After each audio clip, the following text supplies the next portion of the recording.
wabarakatuh.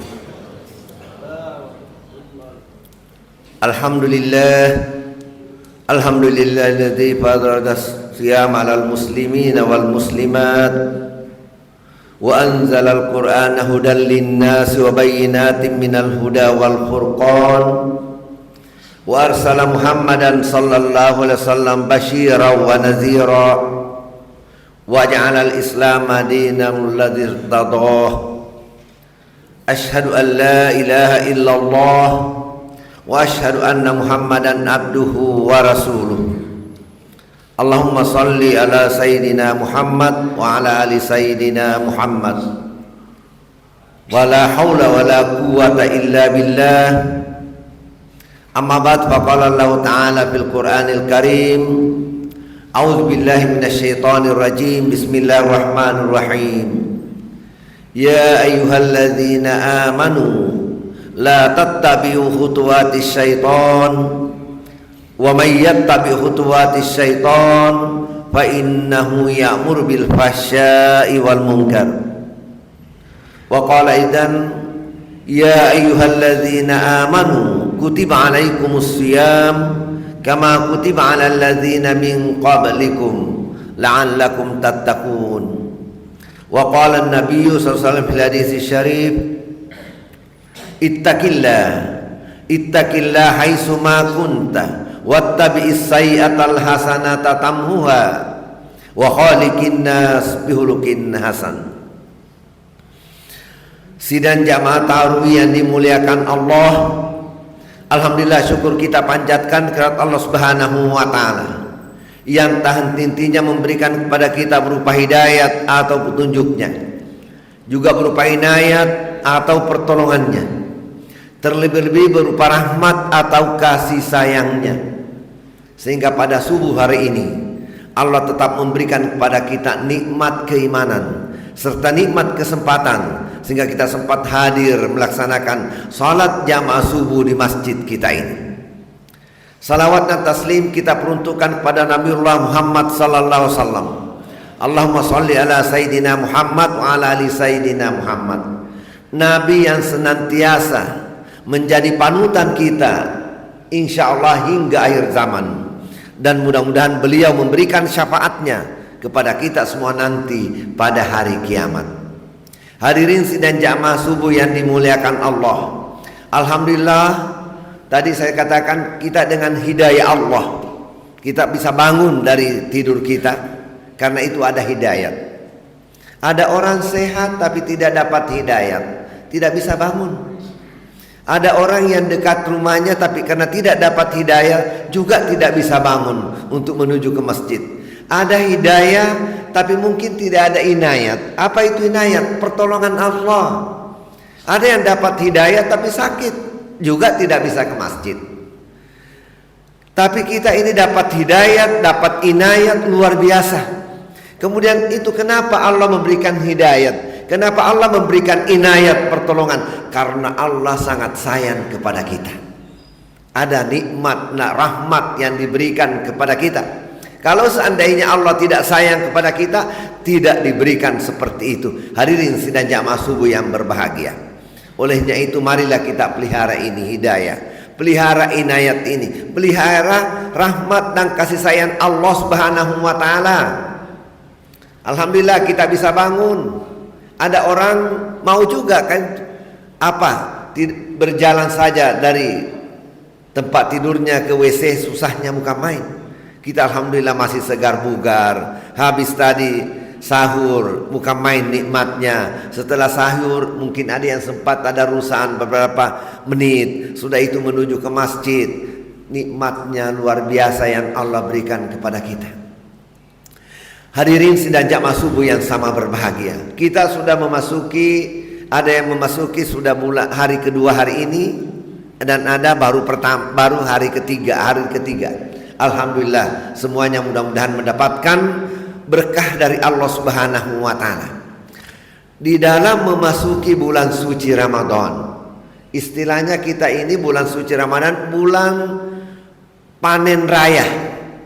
Kenapa dikatakan panen raya? Bukan panen padi, bukan panen buah, tapi panen rayanya pahala. Semua apa yang dilakukan kegiatan di dalam bulan suci Ramadan, apakah itu ujung-ujungnya kegiatan dunia atau kegiatan akhirat, semuanya mendapatkan pahala yang berlipat ganda di sisi Allah Subhanahu wa taala. Bagi mereka yang tidak menggunakan kesempatan ini, ruginya bukan main. Kemudian ada juga melakukan amal ibadah tapi tidak mendapatkan, dia gagal panen. Kenapa dia gagal panen? Karena beberapa hal yang harus diperhatikan. Di dalam bulan suci Ramadan ini kita harus pertama memperhatikan hati, memperbaiki hati kita seluruh-seluruhnya kepada Allah Subhanahu wa taala.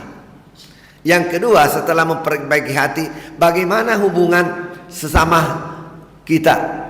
Umpama dalam rumah tangga suami istri, makanya sebelum memasuki satu Ramadan kita saling berjabatan tangan, antara anak, antara menantu, antara ipar, kemudian keluar ke tetangga, atau sesudah itu teman sekerja. Kita saling menghalalkan, kita saling melepaskan apa yang di sini selama ini ada di benak, di dalam hati yang sedikit tersandung, maka pada saat itu kita saling melepaskan. Karena percuma kita melaksanakan bulan puasa, berpuasa capek-capek, tapi akhirnya kita nanti gagal panen di dalam mendapatkan pahala. Makanya harus diperbaiki hati. Hati sebersih-bersihnya. Di dalam Al-Quran dikatakan, qad aflaha man zakkaha wa qad haba man dassaha. Sungguh beruntunglah orang yang selalu berusaha mensucikan dan mensucikan hatinya, mensucikan jiwanya, mensucikan kalbunya. Beruntung itu ada orang menjaga betul itu hatinya. Jagalah hati supaya hati itu tidak ternoda. Karena kapan ternoda, amal ibadah tidak akan dekat. Kapan ternoda, malaikat-malaikat menjauh. Yang dekat hanya iblis dan iblis. Di lanjutan ayat dikatakan, qad aflaha man zakkaha wa qad haba man dassaha. Sungguh celakalah, sungguh merugilah orang yang selalu mengotori dan mengotori hatinya. Karena ada orang memang tidak senang kalau tidak kotor hatinya. Baik-baik dia keluar lagi kata-kata yang kasar bermacam-macam. Ada dendam, ada hatmat, bermacam-macam dilakukan sehingga hati itu ternoda lagi. Diharapkan di dalam bulan suci Ramadan tetap terjaga kesucian ini. Bahkan bukan hanya di dalam bulan suci Ramadan, tapi pasca bulan suci Ramadan. Karena kita ini berpuasa, di dalam bulan suci Ramadan semuanya aman. Rajin ke masjid, bacaan Qur'annya lancar, sedekahnya lancar, setiap hari mengeluarkan sedekah, infak dan sebagainya. Tapi terkadang setelah keluar dari bulan suci Ramadan, dikiranya di dalam bulan suci Ramadan saja kita perlu beribadah. Melihat nilai Ramadan itu, kita lihat mulai dari 1 Syawal sampai Ramadan berikutnya. Itulah hasilnya bulan Ramadan. Hadirin dan jamaah yang sama berbahagia, kembali kepada hati. Di dalam surah Al-A'la dikatakan, qad aflaha man tazakka wa zakara asma rabbih fasalla. Sungguh beruntunglah orang yang selalu berusaha mensucikan dan mensucikan hatinya. Ini beberapa kali ayat disebutkan bagaimana mensucikan hati itu. Kemudian wa zakara asma rabbih fasalla. Kemudian dia selalu mengingat-ingat atau menyebut-nyebut nama Allah. Tidak pernah lepas Allah di dalam hatinya. Makanya setiap di dalam Islam itu masuk kamar mandi ingat Allah, masuk rumah ingat Allah, masuk kendaraan ingat Allah, mau berhubungan suami istri ingat Allah. Tidak pernah lupa ingatannya kepada Allah Subhanahu wa taala. Semua pekerjaan yang dilakukannya dimulai dengan bismillah. Lalu terus menerus konsinyeren ingat kepada Allah. Maka apabila ada orang tidak pernah lepas dari kata ingatan kepada Allah, maka tidak ada lagi ruang-ruang untuk melakukan hal-hal yang negatif. Sebab kalau apabila lepas dari itu, maka semua perbuatan jelek bisa terlaksana, bisa dilakukan. Yakin saja ada seorang, kalau ada pencuri, dia tidak akan mencuri kalau dia ingat kepada Allah. Tapi pada saat dia mencuri, lupa Allah, melakukan semua kejahatan yang dia mau lakukan, termasuk penzina, termasuk peminum minuman keras, termasuk koruptor.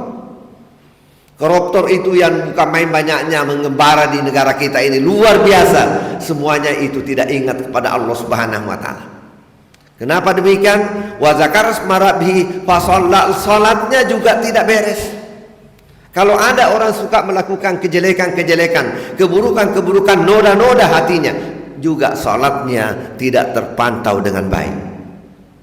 Hadirin sidang jamaah yang sama berbahagia. Kemudian di dalam surah Al-Baqarah dikatakan innallaha yuhibbut tawwabin wa yuhibbul mutatahhirin. Sesungguhnya Allah hanya suka, hanya cinta, hanya sayang kepada siapa?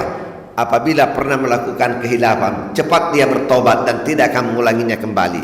Dan yang kedua, orang yang selalu berusaha bagaimana cara supaya hatinya tetap dalam keadaan suci.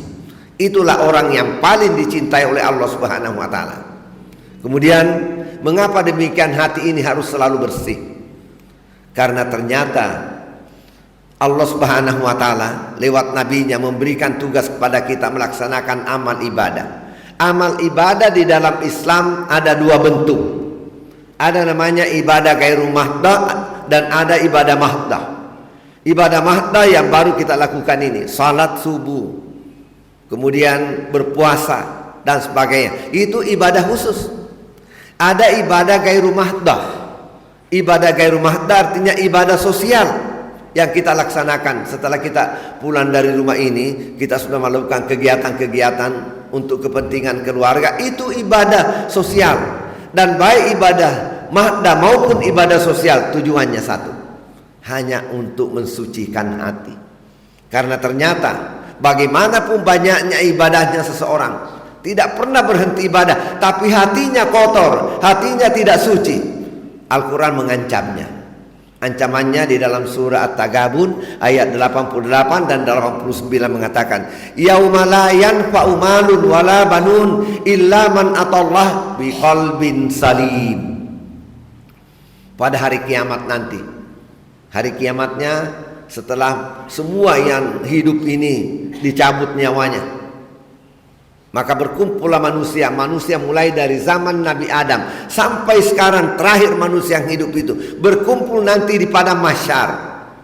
Ada yang perkirakan padang mahsyar itu nanti seperti di padang Arafah.